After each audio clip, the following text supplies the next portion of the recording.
ਖਾਸ ਖਬਰ ਇੱਕ ਨਜ਼ਰ ਪ੍ਰੋਗਰਾਮ ਲੈ ਕੇ ਮੈਂ ਕਮਲਜੀਤ ਸਿੱਧੂ ਹਾਜ਼ਰ ਹਾਂ। ਤੁਸੀਂ ਦੇਖ ਰਹੇ ਹੋ ਦਾ ਲਾਈਵ ਟੂਡੇ ਚੈਨਲ। ਦੋ ਖਬਰਾਂ ਦੀ ਚਰਚਾ ਕਰਾਂਗੇ। ਪਹਿਲੀ ਖਬਰ ਸੁਖਬੀਰ ਬਾਦਲ ਨੂੰ ਲੈ ਕੇ ਆ ਜਿਹੜੇ ਸਿੱਟ ਦੇ ਸਾਹਮਣੇ ਪੇਸ਼ ਨਹੀਂ ਹੋਏ, ਤੇ ਦੂਜੀ ਖਬਰ ਜਿਹੜੀ ਆ ਉਹ ਭਾਜਪਾ ਦੇ ਨਾਲ ਸੰਬੰਧਿਤ ਹੈ।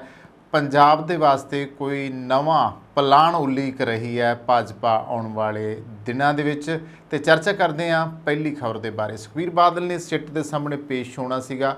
ਚਰਚਾ ਸੀ ਸਵੇਰ ਤੋਂ ਵੀ ਸੋਸ਼ਲ ਮੀਡੀਆ ਔਰ ਮੀਡੀਆ ਉੱਤੇ ਇਹ ਸੀਗਾ ਕਿ ਅੱਜ ਸੁਖਬੀਰ ਬਾਦਲ ਜੋ ਨੇ ਸਿੱਟ ਦੇ ਸਾਹਮਣੇ ਪੇਸ਼ ਹੋਣਗੇ, ਪਰ ਉਹ ਪੇਸ਼ ਨਹੀਂ ਹੋਏ। ਔਰ ਉਹਦੇ ਵਾਸਤੇ ਉਹਨਾਂ ਨੇ ਜੋ ਦਲੀਲ ਦਿੱਤੀ ਹੈ ਉਹਦੇ ਵੱਲ ਨਜ਼ਰ ਮਾਰ ਲੈਂਦੇ ਹਾਂ ਕਿ ਆਖਰ ਉਹ ਪੇਸ਼ ਕਿਉਂ ਨਹੀਂ ਹੋਏ। ਵੱਡੀ ਗੱਲ ਤਾਂ ਇਹ ਆ ਕਿ ਉਹ ਕਹਿੰਦੇ ਨੇ ਕਿ ਸੰਮਣ ਨਹੀਂ ਮਿਲੇ। ਇਹ ਗੱਲ ਜਿਹੜੀ ਹੈ ਅਕਾਲੀ ਦਲ ਵੱਲੋਂ ਵੀ ਕੀਤੀ ਜਾ ਰਹੀ ਹੈ।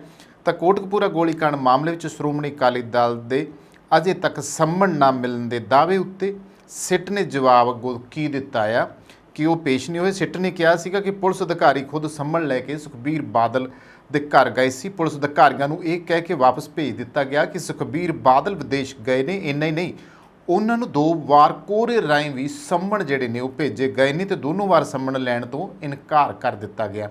ਤਾਂ ਪੰਜਾਬ ਦੇ ਸਾਬਕਾ ਉਪ ਮੁੱਖ ਮੰਤਰੀ ਤੇ ਸ਼੍ਰੋਮਣੀ ਅਕਾਲੀ ਦਲ ਦੇ ਪ੍ਰਧਾਨ ਸੁਖਬੀਰ ਬਾਦਲ ਨੇ ਵਿਸ਼ੇਸ਼ ਜਾਂਚ ਟੀਮ ਸਾਹਮਣੇ ਅੱਜ ਪੇਸ਼ ਹੋਣਾ ਸੀਗਾ, ਪਰ ਨਹੀਂ ਹੋਏਗੇ। ਉਹਨਾਂ ਨੂੰ ਕੋਟਕਪੂਰਾ ਗੋਲੀकांड ਦੇ ਮਾਮਲੇ ਦੇ ਵਿੱਚ ਪੁੱਛਗਿੱਛ ਲਈ ਤਲਬ ਕੀਤਾ ਗਿਆ ਸੀ। ਸ਼੍ਰੋਮਣੀ ਅਕਾਲੀ ਦਲ ਦਾ ਦਾਅਵਾ ਹੈ ਕਿ ਉਹਨਾਂ ਨੂੰ ਅਜੇ ਤੱਕ ਸੰਮਣ ਨਹੀਂ ਮਿਲੇ। ਵਾਕਈ ਹੈਰਾਨੀ ਦੀ ਗੱਲ ਹੈ।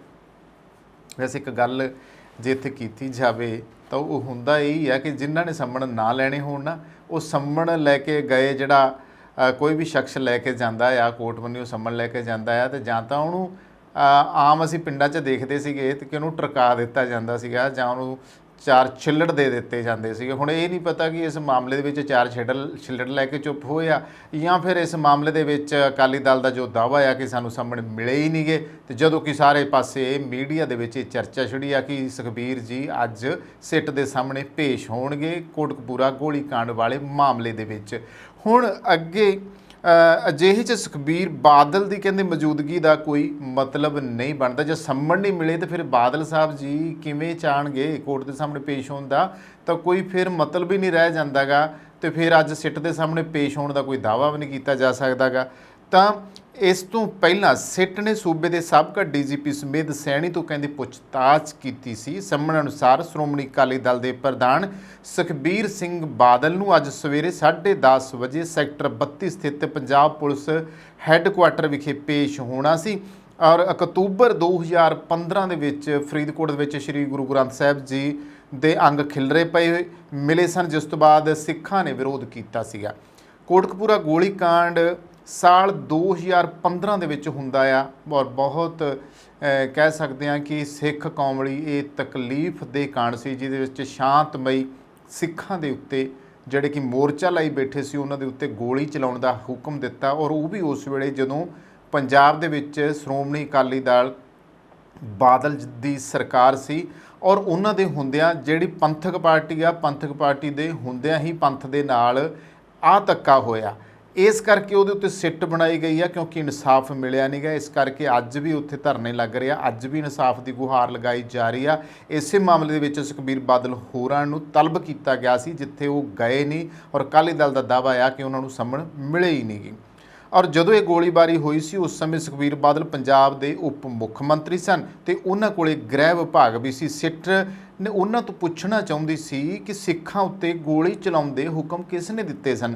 ਇਸ ਮਾਮਲੇ ਵਿੱਚ ਉਸ ਵੇਲੇ ਦੇ ਜਿਹੜੇ ਤਤਕਾਲੀ ਡੀਜੀਪੀ ਸੀਗੇ ਸੁਮੇਧ ਸੈਣੀ, ਉਹਨਾਂ ਤੋਂ ਵੀ ਪੁੱਛਗਿੱਛ ਕੀਤੀ ਜਾ ਚੁੱਕੀ ਹੈ। ਸੁਖਬੀਰ ਬਾਦਲ ਇਸ ਸੰਬੰਧ ਵਿੱਚ ਜਵਾਬ ਦੇ ਚੁੱਕੇ ਆ। ਹੁਣ ਸੁਖਬੀਰ ਬਾਦਲ ਹੋਰਾਂ ਦੇ ਜਵਾਬ ਨੂੰ ਨਜ਼ਰ ਮਾਰਦੇ ਹਾਂ ਕਿ ਉਹ ਕੀ ਕਹਿੰਦੇ ਨੇ ਕਿ ਗੋਲੀ ਚਲਾਉਣ ਦੇ ਹੁਕਮ SDM ਨੇ ਦਿੱਤੇ ਸਨ। ਤਾਂ ਇਸ ਸੰਬੰਧੀ SDM ਨੇ ਲਿਖਤੀ ਤੌਰ ਤੇ ਦਿੱਤਾ ਹੈ। SDM ਅਜੇ ਵੀ ਆਪਣੀ ਗੱਲ ਦੇ ਉੱਤੇ ਕਾਇਮ ਹੈ। ਸੁਖਬੀਰ ਬਾਦਲ ਨੇ ਸੰਮਣ ਨਾ ਮਿਲਣ ਦੀ ਗੱਲ ਕਹੀ ਹੈ। ਹਾਲਾਂਕਿ ਉਹਨਾਂ ਇਹ ਵੀ ਕਿਹਾ ਕਿ ਅਜਿਹੇ ਹਜ਼ਾਰਾਂ ਸੰਮਣ ਇੱਕ ਮਾਮਲੇ ਵਿੱਚ ਆਉਂਦੇ ਆ, ਇਸ ਵਿੱਚ ਕੋਈ ਵੱਡੀ ਗੱਲ ਨਹੀਂ ਗੀ।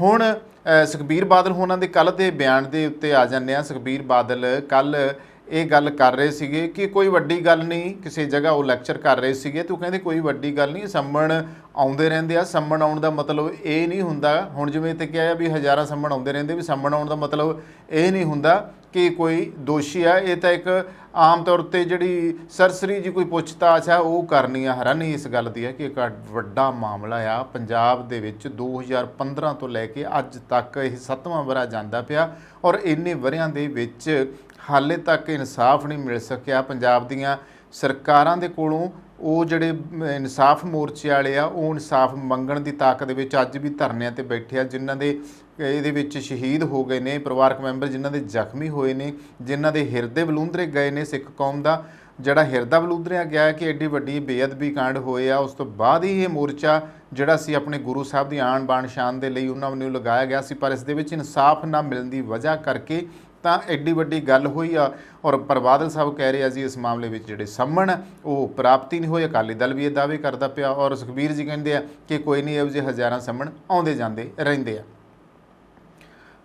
ਤਾਂ ਦੂਸਰੇ ਪਾਸੇ ਜਿਹੜੇ ਆਮ ਆਦਮੀ ਪਾਰਟੀ ਦੇ ਬੁਲਾਰੇ ਨੇ ਮਾਲਵਿੰਦਰ ਸਿੰਘ ਕੰਗ, ਅੱਜ ਉਹਨਾਂ ਨੇ ਵੀ ਇਸੇ ਮਾਮਲੇ ਦੇ ਉੱਤੇ ਜੋ ਇੱਕ ਪ੍ਰੈਸ ਕਾਨਫਰੰਸ ਕੀਤੀ, ਉਹਦੇ ਵਿੱਚ ਕੀ ਕਹਿੰਦੇ ਨੇ, ਸੁਖਬੀਰ ਬਾਦਲ ਦੇ ਸਿੱਟ ਅੱਗੇ ਪੇਸ਼ ਨਾ ਹੋਣ ਦੇ ਉੱਤੇ ਉਹਨਾਂ ਨੇ ਸਵਾਲ ਚੁੱਕੇ ਨੇ ਤੇ ਉਹਨਾਂ ਦਾ ਕਹਿਣਾ ਆ ਕਿ ਸੁਖਬੀਰ ਬਾਦਲ ਜਿਹੜੇ ਨੇ ਜੀ ਉਹ ਜਾਂਚ ਤੋਂ ਭੱਜ ਰਹੇ ਨੇ। ਉਹਨਾਂ ਕਿਹਾ ਕਿ ਜਦੋਂ ਸੰਮਣ ਪਹਿਲਾਂ ਹੀ ਭੇਜ ਦਿੱਤਾ ਸੀ ਤਾਂ ਫਿਰ ਸਮਾਂ ਕਿਵੇਂ ਘੱਟ ਹੋਇਆ। ਦਰਅਸਲ ਸੁਖਬੀਰ ਬਾਦਲ ਨੇ ਹੋਰ ਸਮਾਂ ਮੰਗਿਆ ਆ। ਕੰਗ ਨੇ ਕਿਹਾ ਕਿ ਦਾਲ ਦੇ ਵਿੱਚ ਕੁਝ ਕਾਲਾ ਆ। ਸੁਖਬੀਰ ਬਾਦਲ ਜਾਂਚ ਤੋਂ ਮੂੰਹ ਲੁਕਾ ਰਹੇ ਨੇ ਤੇ ਸਾਲਾਂ ਤੋਂ ਲੋਕਾਂ ਨੂੰ ਇਨਸਾਫ ਨਹੀਂ ਮਿਲਿਆ ਤੇ ਸੁਖਬੀਰ ਬਾਦਲ ਨੂੰ ਅਜੇ ਵੀ ਸਮਾਂ ਚਾਹੀਦਾ ਆ। ਸਵਾਲ ਉਠਾਏ ਉਹਨਾਂ ਨੇ ਕਿ ਪੰਜਾਬ ਦੇ ਲੋਕਾਂ ਲਈ ਸੁਖਬੀਰ ਦਾ ਇਹੀ ਸਤਿਕਾਰ ਹੈ ਔਰ ਇਸ ਤੋਂ ਬਾਅਦ ਕਾਨੂੰਨ ਦੀਆਂ ਬਾਹਾਂ ਬਹੁਤ ਲੰਮੀਆਂ ਆ, ਕਦੋਂ ਤੱਕ ਬਹਾਨੇ ਬਣਾ ਕੇ ਆਪਣੇ ਆਪ ਨੂੰ ਬਚਾਉਣਗੇ। ਇੱਕ ਦਿਨ ਸੁਖਬੀਰ ਬਾਦਲ ਨੂੰ ਆਪਣੇ ਗੁਨਾਹਾਂ ਦੀ ਸਜ਼ਾ ਜ਼ਰੂਰ ਮਿਲੇਗੀ। ਜਾਂਚ ਤੋਂ ਭੱਜ ਕੇ ਸੁਖਬੀਰ ਬਾਦਲ ਨੇ ਸਾਬਤ ਕਰ ਦਿੱਤਾ ਆ ਕਿ ਉਹ ਡਰਪੋਕ ਹੈ, ਸਿਰਫ ਨਿਹੱਥੇ ਅਤੇ ਬੇਕਸੂਰ ਲੋਕਾਂ ਉੱਤੇ ਗੋਲੀਆਂ ਚਲਾ ਸਕਦਾ ਹੈ। ਔਰ ਇਸ ਦੇ ਵਿੱਚ ਕੋਈ ਦੋ ਰਾਏ ਨਹੀਂ, ਕੋਈ ਸ਼ੱਕ ਨਹੀਂ ਕਿ ਸੁਖਬੀਰ ਬਾਦਲ ਉਸ ਸਮੇਂ ਜਿਹੜੇ ਨੇ ਉਹ ਪੰਜਾਬ ਦੇ ਦਾ ਜਿਹੜਾ ਗ੍ਰਹਿ ਵਿਭਾਗ ਸੀਗਾ ਉਹ ਉਹਨਾਂ ਦੇ ਕੋਲ ਸੀਗਾ, ਫਿਰ ਉਹ ਉਪ ਮੁੱਖ ਮੰਤਰੀ ਸਨ। ਇਸ ਦੇ ਬਾਵਜੂਦ ਇਹ ਇੰਨਾ ਵੱਡਾ ਜਿਹੜਾ ਪੰਜਾਬ ਦੇ ਵਿੱਚ ਕਾਰਾ ਹੋ ਜਾਂਦਾ, ਇਹ ਗੱਲ ਸਿੱਟਣ ਵਾਲੀ ਨਹੀਂ ਸੀ। ਪਰ ਹੁਣ ਇਹ ਦੇਖਣਾ ਹੋਵੇਗਾ ਕਿ ਜਿਸ ਤਰ੍ਹਾਂ ਮਾਲਵਿੰਦਰ ਕੰਗ ਹੋਰਾਂ ਨੇ ਜਿਹੜੇ ਕਿ ਆਪ ਦੇ ਬੁਲਾਰੇ ਨੇ ਉਹਨਾਂ ਨੇ ਇਹ ਸਵਾਲ ਉਠਾਇਆ, ਤਾਂ ਇਸ ਤੋਂ ਬਾਅਦ ਸੁਖਬੀਰ ਬਾਦਲ ਜਿਵੇਂ ਕਹਿ ਦਿੰਦੇ ਆ ਕਿ ਸੰਮਣ ਜਿਹੜੇ ਹਜ਼ਾਰਾਂ ਮਿਲਦੇ ਆ। ਹੁਣ ਦੇਖਣਾ ਇਹ ਆ ਕਿ ਇਸ ਗੱਲ ਤੋਂ ਬਾਅਦ ਸੁਖਬੀਰ ਬਾਦਲ ਆਉਣ ਵਾਲੇ ਦਿਨਾਂ ਵਿੱਚ ਸਿੱਟ ਦੇ ਸਾਹਮਣੇ ਪੇਸ਼ ਹੁੰਦੇ ਆ ਜਾਂ ਇਸ ਮਾਮਲੇ ਦੇ ਵਿੱਚ ਕਿ ਉਸ ਇਨਸਾਫ ਮੋਰਚੇ ਵਾਲਿਆਂ ਨੂੰ ਇਨਸਾਫ ਮਿਲੂਗਾ ਜਾਂ ਨਹੀਂ, ਇਹ ਸਮਾਂ ਆਉਣ ਦੇ ਉੱਤੇ ਪਤਾ ਲੱਗੇਗਾ। ਫਿਲਹਾਲ ਮਾਜਰਾ ਇਹੀ ਆ ਕਿ ਇਸ ਮਾਮਲੇ ਵਿੱਚ ਅੱਜ ਸੁਖਬੀਰ ਬਾਦਲ ਨਹੀਂ ਪੇਸ਼ ਹੋਏ। ਅਗਲੀ ਖਬਰ ਵੱਲ ਆਉਂਦੇ ਹਾਂ। ਪੰਜਾਬ ਦੇ ਵਿੱਚ ਭਾਜਪਾ ਇੱਕ ਮਿਸ਼ਨ ਦੇ ਤਹਿਤ ਕੰਮ ਕਰ ਰਹੀ ਹੈ ਤੇ ਨਾਂ ਰੱਖਿਆ ਜੀ ਉਸ ਦਾ ਵਿਜ਼ਨ ਪੰਜਾਬ। ਇਹ ਵਿਜ਼ਨ ਪੰਜਾਬ ਦਾ ਕਾਰਨ ਪਤਾ ਕੀ ਹੈ? ਕਾਰਨ ਇਹ ਹੈ ਕਿ ਭਾਜਪਾ ਹੁਣ ਪੰਜਾਬ ਦੇ ਵਿੱਚ ਅਕਾਲੀ ਦਲ ਦੇ ਸਾਏ ਤੋਂ ਪਾਸੇ ਹੋ ਚੁੱਕੀ ਹੈ ਤੇ ਪੰਜਾਬ ਦੇ ਵਿੱਚ ਆਪਣੇ ਪੈਰ ਜਮਾਉਣਾ ਚਾਹੁੰਦੀ ਹੈ। ਕਿਉਂ ਜਮਾਉਣਾ ਚਾਹੁੰਦੀ ਹੈ? ਕਿਉਂਕਿ 2024 ਦੇ ਵਿੱਚ ਜਿਹੜੀਆਂ ਨੇ ਜੀ ਲੋਕ ਸਭਾ ਦੀਆਂ ਚੋਣਾਂ ਆ ਰਹੀਆਂ ਨੇ, ਇਸੇ ਤੋਂ ਬਾਅਦ 2027 ਦੇ ਵਿੱਚ ਵਿਧਾਨ ਸਭਾ ਦੀਆਂ ਚੋਣਾਂ ਆ ਰਹੀਆਂ ਨੇ ਤੇ ਉਹਦੇ ਵਿੱਚ ਭਾਜਪਾ ਜਿਹੜੀ ਆ 117 ਸੀਟਾਂ ਦੇ ਉੱਤੇ ਜਿਹੜੀ ਆ ਚੋਣਾਂ ਲੜ ਕੇ ਪੰਜਾਬ ਦੇ ਵਿੱਚ ਸੱਤਾ ਜਿਹੜੀ ਆ ਉਹ ਲੈਣਾ ਚਾਹੁੰਦੀ ਆ, ਇੱਥੇ ਰਾਜ ਕਰਨਾ ਚਾਹੁੰਦੀ ਆ ਜਿਵੇਂ ਕਿ ਬਾਕੀ ਸਟੇਟਾਂ ਵਿੱਚ ਭਾਜਪਾ ਕਰ ਰਹੀ ਆ। ਔਰ ਕੇਂਦਰ ਵਿੱਚ ਨਰਿੰਦਰ ਮੋਦੀ ਜੀ ਜਿਸ ਤਰੀਕੇ ਨਾਲ ਭਾਜਪਾ ਦੇ ਸਿਰਕੱਢ ਲੀਡਰ ਔਰ ਉਹ ਬਤੌਰ ਪ੍ਰਧਾਨ ਮੰਤਰੀ ਦੇਸ਼ ਉੱਤੇ ਰਾਜ ਕਰ ਰਿਹਾ ਤੇ ਇੱਥੇ ਭਾਜਪਾ ਜਿਹੜੀ ਆ ਪਲਾਨਿੰਗ ਜਿਹੜੀ ਕਰ ਰਹੀ ਆ ਔਰ ਖਾਸ ਤੌਰ ਦੇ ਉੱਤੇ ਜਿਹੜੇ ਸਿੱਖ ਨੇ ਉਹਨਾਂ ਦੇ ਨਾਲ ਆਪਣੀਆਂ ਨਜ਼ਦੀਕੀਆਂ ਵਧਾ ਰਹੀ ਆ। ਅੱਛਾ, ਮੈਂ ਦੱਸ ਦੇਣਾ ਚਾਹੂੰਗਾ ਕਿ ਇੱਥੇ ਭਾਜਪਾ ਨੇ ਇੱਕ ਕਿਤਾਬਚਾ ਵੀ ਛਾਪਿਆ ਸੀਗਾ। ਹੁਣ ਉਹਦੇ ਵਿੱਚ ਵੱਡੇ ਦਾਅਵੇ ਕੀਤੇ ਗਏ ਨੇ। ਦਾਅਵੇ ਇਹ ਕੀਤੇ ਗਏ ਨੇ ਕਿ ਭਾਜਪਾ ਸਿੱਖਾਂ ਦਾ ਭਲਾ ਕਰਦੀ ਆ, ਸੰਨ 84 ਦੇ ਦੰਗਿਆਂ ਦੇ ਦੋਸ਼ੀਆਂ ਨੂੰ ਸਜ਼ਾਵਾਂ ਦੇਣੀਆਂ, ਸੰਨ 84 ਦੇ ਉਜੜਿਆਂ ਨੂੰ ਉਹਨਾਂ ਨੂੰ ਜਿਹੜਾ ਆ ਵਿੱਤੀ ਸਹਾਇਤਾ ਦੇਣੀ ਆ, ਉਹਨਾਂ ਦੇ ਮੁੜ ਵਸੇਬੇ ਵਾਸਤੇ ਕੋਸ਼ਿਸ਼ ਕਰਨੀ ਆ, ਅਫਗਾਨਿਸਤਾਨ ਤੋਂ ਜਿਹੜੇ ਸਿੱਖ ਆ ਉਹਨਾਂ ਨੂੰ ਇੱਥੇ ਲਿਆ ਕੇ ਵਸਾਉਣਾ।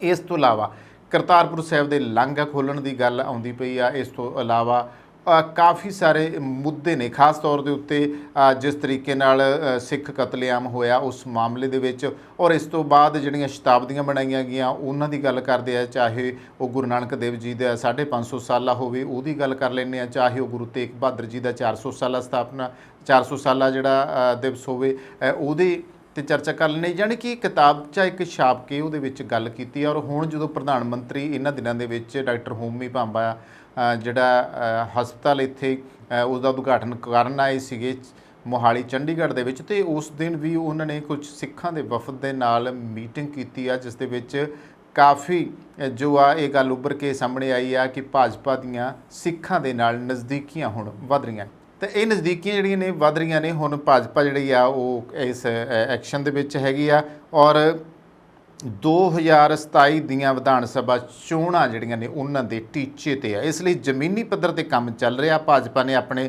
ਮਾਸਟਰ ਪਲਾਨ ਦਾ ਜਿਹੜਾ ਨਾਮ ਹੈ ਉਹਦਾ ਨਾਮ ਰੱਖਿਆ ਜੀ ਮਿਸ਼ਨ ਪੰਜਾਬ, ਤੇ ਮਿਸ਼ਨ ਪੰਜਾਬ ਦਾ ਨਾਮ ਵਿਜ਼ਨ ਪੰਜਾਬ ਰੱਖਿਆ ਗਿਆ। ਉਹ ਉਹਨਾਂ ਸਿੱਖਾਂ ਤੇ ਪੰਜਾਬੀਆਂ ਦੇ ਦਿਲ ਜਿੱਤਣ ਲਈ ਰਣਨੀਤੀ ਜਿਹੜੀ ਆ ਉਹ ਚੱਲ ਰਹੀ ਆ। ਤੇ ਭਾਜਪਾ ਦੇ ਇੱਕ ਸੀਨੀਅਰ ਆਗੂ ਦੇ ਬਾਰੇ ਪਤਾ ਲੱਗਿਆ ਕਿ ਉਹਨਾਂ ਨੇ ਕਿਹਾ ਕਿ ਪ੍ਰਧਾਨ ਮੰਤਰੀ ਮੋਦੀ ਦੀ ਨਿਊ ਚੰਡੀਗੜ੍ਹ ਫੇਰੀ ਦੌਰਾਨ ਪੰਜਾਬ ਦੇ 22 ਪਾਰਟੀ ਆਗੂਆਂ ਨਾਲ ਵਿਸ਼ੇਸ਼ ਮੀਟਿੰਗ ਕੀਤੀ। ਇਸ ਨਾਲ 2024 ਦੀਆਂ ਲੋਕ ਸਭਾ ਚੋਣਾਂ ਦੀਆਂ ਤਿਆਰੀਆਂ ਤੇ ਇਸ ਦੀ ਰੂਪਰੇਖਾ ਆਦਿ ਬਾਰੇ ਵਿਚਾਰ ਵਟਾਂਦਰਾ ਕੀਤਾ ਗਿਆ ਔਰ ਜਿਹੜੀ ਬੈਠਕ ਕੀਤੀ ਗਈ ਆ ਪੀਐਮ ਮੋਦੀ ਜੀ ਵੱਲੋਂ ਉਹਦੇ ਵਿੱਚ ਗੱਲ ਇਸ ਤੇ ਜ਼ੋਰ ਦਿੱਤਾ ਗਿਆ ਹੈ ਕਿ ਖੇਤੀ ਨੂੰ ਉਦਯੋਗ ਅਤੇ ਵਪਾਰ ਦੇ ਨਾਲ ਕਿਵੇਂ ਜੋੜਿਆ ਜਾਵੇ ਜਿਸ ਨਾਲ ਕਿਸਾਨਾਂ ਨੂੰ ਫਾਇਦਾ ਹੋਵੇਗਾ ਤੇ ਉਹਨਾਂ ਦੀ ਆਰਥਿਕ ਸਥਿਤੀ ਵਿੱਚ ਸੁਧਾਰ ਹੋਵੇਗਾ। ਭਾਜਪਾ ਨੇ ਵੀ ਪੰਜਾਬ ਭਰ ਵਿੱਚ ਜਨਸੰਪਰਕ ਦੌਰੇ ਅਤੇ ਮੀਟਿੰਗਾਂ ਤੇਜ਼ ਕਰ ਦਿੱਤੀਆਂ ਨੇ। ਕੇਂਦਰੀ ਮੰਤਰੀ ਵੱਖ-ਵੱਖ ਲੋਕ ਸਭਾ ਸਰਕਲਾਂ ਵਿੱਚ 3-3 ਦਿਨ ਦਾ ਪ੍ਰਵਾਸ ਕਰ ਰਹੇ ਨੇ। ਪਾਰਟੀ ਨੇ ਸੂਬੇ ਭਰ ਦੇ ਲੋਕਾਂ ਵਿੱਚ ਵੰਡਣ ਲਈ ਇੱਕ ਕਿਤਾਬਚਾ ਪ੍ਰਕਾਸ਼ਿਤ ਕੀਤਾ ਜਿਹਦੀ ਮੈਂ ਗੱਲ ਕੀਤੀ ਹੈ, ਉਹਦੇ ਵਿੱਚ ਇਹ ਸਾਰਾ ਕੁਛ ਹੀ ਦਿੱਤਾ ਗਿਆ ਔਰ ਇਹਦੇ ਵਿੱਚ ਇੱਕ ਖਾਸ ਤੌਰ ਦੇ ਉੱਤੇ ਆ ਕਿ ਜਿਵੇਂ ਇਸ ਤੋਂ ਇਲਾਵਾ ਜਿਹੜੀ ਆ 3328 ਦੰਗਾ ਪੀੜਤਾ ਪਰਿਵਾਰਾਂ ਨੂੰ 5-5 ਲੱਖ ਦੀ ਰਾਹਤ ਦਿੱਤੀ ਗਈ ਹੈ ਤੇ ਇਸ ਤੋਂ ਇਲਾਵਾ 1000 ਤੋਂ ਵੱਧ ਜਿਹੜੇ ਪਰਿਵਾਰ ਸੀਗੇ ਉਹਨਾਂ ਨੂੰ ਮੁੜ ਵਸੇਬਾ ਸਕੀਮ ਦੇ ਤਹਿਤ 2-2 ਲੱਖ ਰੁਪਏ ਦਿੱਤੇ ਗਏ ਆ। 314 ਵਿੱਚੋਂ 312 ਵਿਅਕਤੀਆਂ ਦਾ ਨਾਮ ਬਲੈਕ ਲਿਸਟ ਦੇ ਵਿੱਚੋਂ ਬਾਹਰ ਕੱਢਿਆ ਗਿਆ ਆ ਔਰ ਸਰਕਾਰੀ ਤਸ਼ੱਦਦ ਕਾਰਨ ਵਿਦੇਸ਼ਾਂ ਵਿੱਚ ਜਾ ਕੇ ਵਸੇ ਹੋਏ ਜਿਹੜੇ ਸ਼ਰਨਾਰਥੀਆਂ ਦੇ ਪਰਿਵਾਰਾਂ ਨੂੰ ਵੀਜ਼ੇ ਦਿੱਤੇ ਗਏ ਆ। ਜਲਿਆਂਵਾਲਾ ਬਾਗ ਦੀ ਸ਼ਾਨਦਾਰ ਯਾਦਗਾਰ ਬਣਾਈ ਗਈ ਆ। ਪਾਕਿਸਤਾਨ, ਅਫਗਾਨਿਸਤਾਨ ਆਦਿ ਦੇਸ਼ਾਂ 'ਚ ਵਸੇ ਸਿੱਖਾਂ ਨੂੰ ਭਾਰਤ ਦੀ ਨਾਗਰਿਕਤਾ ਦੇਣ ਦਾ ਪ੍ਰਸਤਾਵ ਹੈ।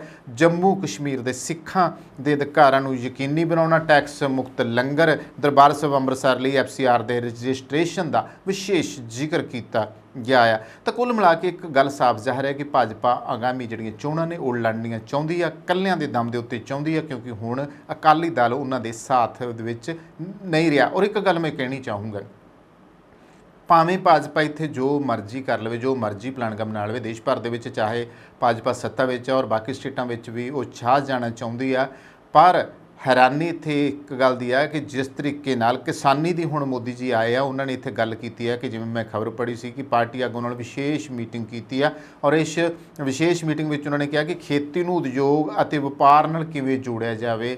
ਤਾਂ ਇੱਥੇ ਗੱਲ ਇਹ ਕਹਿਣੀ ਬਣਦੀ ਹੈ ਕਿ ਠੀਕ ਹੈ ਮੋਦੀ ਜੀ ਵੀ ਚੰਗਾ ਸੋਚ ਰਹੇ ਆ, ਭਾਜਪਾ ਵੀ ਚੰਗਾ ਸੋਚ ਰਹੀ ਆ, ਪਰ ਜਿਹੜਾ ਕਿਸਾਨਾਂ ਦੇ ਮੁੱਦੇ ਆ ਉਹ ਤਾਂ ਹਜੇ ਉਵੇਂ ਖੜੇ ਆ। ਰਾਜ ਸੱਤਾ ਦੇ ਵਾਸਤੇ ਤਾਂ ਹਰੇਕ ਪਾਰਟੀ ਚਾਹੁੰਦੀ ਆ ਕਿ ਪੰਜਾਬ ਦੀ ਸੱਤਾ ਦੇ ਉੱਤੇ ਕਾਬਜ਼ ਹੋਇਆ ਜਾਵੇ, ਪਰ ਇੱਥੇ ਗੱਲ ਤਾਂ ਸਾਫ਼ ਔਰ ਸਪਸ਼ਟ ਜਿਹੜੀ ਆ ਉਹ ਇਹੀ ਸਾਹਮਣੇ ਆਉਂਦੀ ਆ ਕਿ ਜਨਾਬ ਹਾਲੇ ਤੱਕ ਕਿਸਾਨਾਂ ਦੇ ਮਸਲੇ ਹੱਲ ਨਹੀਂ ਹੋਏਗੇ।